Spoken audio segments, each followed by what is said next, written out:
Hello guys, welcome to my blog. আমি তো প্রথমত ল্যাদখোর, কিন্তু আমি আজ সকাল সকাল উঠেছি কারণ আজ আমাদের বিয়ের 7 দিন কমপ্লিট হলো। তাই আমি আর আমার বর আজকে গঙ্গা স্নান করতে যাচ্ছি।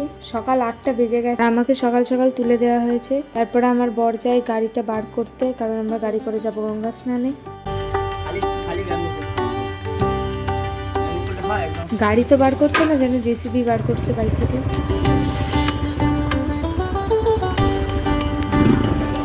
তারপর আমরা চললাম বৃষ্টির মধ্যে গঙ্গা স্নান করতে, মাথায় গামছা দিয়ে। এরপর আমরা গঙ্গায় পৌঁছে গেছি, আর ও গাড়িটা রাখছে। তারপর নিচে নেমে আগে দেখে নিচ্ছে যে পরিস্থিতি কেমন আছে, কারণ তোমরা জানো আমাদের কালনার গঙ্গায় একবার কুমির দেখা গেছিল, সেই ভয়টা এখনো আছে। আমার বর আবার সাপেও ভয় পায়, কুমিরেও ভয় পায়, মাঝে মাঝে আমাকেও ভয় পাই, কিন্তু যাই হোক। তারপর হুট করে দেখি উধাও। কোথায় গেছে? সিনেমাটিক শট তুলতে। তিনি আবার ফটোগ্রাফার, বুঝতে হবে বিষয়টা।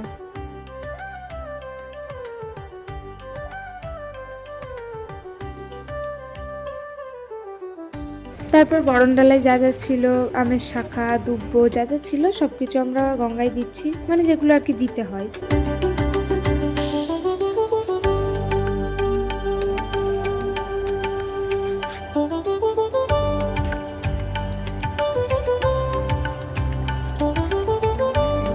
একটা সিঁড়ি নিচে নামতেই দেখি জলটা খুব গরম, তাই আমি আমার বরকে বলছিলাম যে জলটা খুব গরম। আমি আবার গঙ্গায় ডুব মারতে পারি না, মানে শুধু গঙ্গা নয়, যে কোনো পুকুর বা নদী যাই হোক, আমি ডুব মারতে পারি না। তাই আমি আমার বরকে বলছিলাম যে তুমি ভালো করে আমার হাতটা ধরো, আমি ডুব মারছি।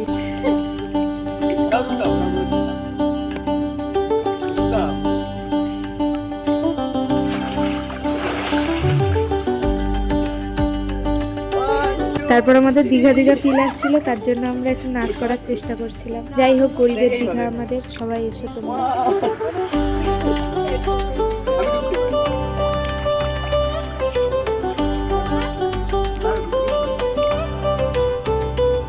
আমার বড় আমার মতো বলছে আমাকে হাতটা ধরো, আমি ডুব মারি।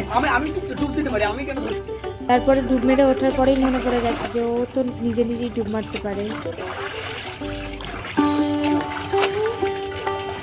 তারপর জলের মধ্যে আমরা একটু পোজ দিয়ে নিলাম, একটু ছবি তুলে নিলাম। দেখা হচ্ছে নেক্সট পার্টে। এখন টাটা।